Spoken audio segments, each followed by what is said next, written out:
Simon Richard Darcy, professionally known as James Darcy, was born on 24th of August 1975.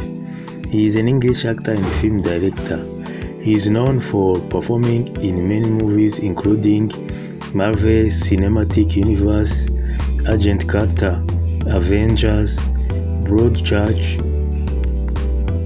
Oppenheimer, Made in Italy, Ward, Norman Orman, The Trench, Guest House Paradiso, Revelation, Dot to the Eye, Master and Commander, Exorcist, An American Hunting, Rise, Flashback of Four, Natural Selection, The Flight of Swan, Age of Heroes, Screwed, We, In Their Skin, The Domino Effect, Cloud Atlas, Hitchcock, Overnight, Dreams Never End, Let's Be Cops, and many others.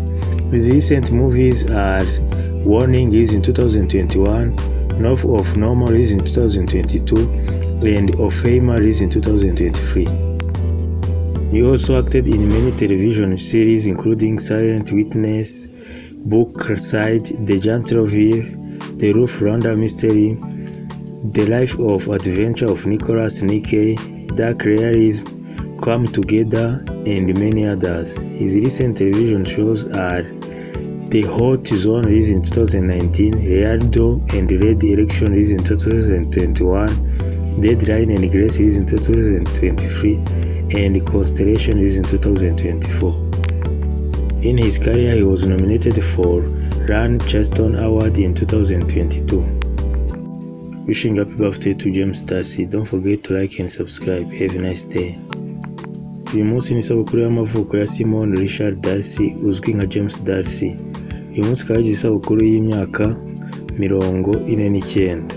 Akaba yamenyekanye mu mafilime nka Oppenheimer, Made in Italy, Broadchurch ndetse na Avengers Endgame. No mu zindi filime nyinshi nka Guernica, Survival, Jupiter Ascending, The Exorcist. Murakoze kubana nanjye, hari igitekerezo cyangwa inyunganizi banyandikira muri comment. Urakoze, gira ibihe byiza, ntibagire gukanda like na subscribe.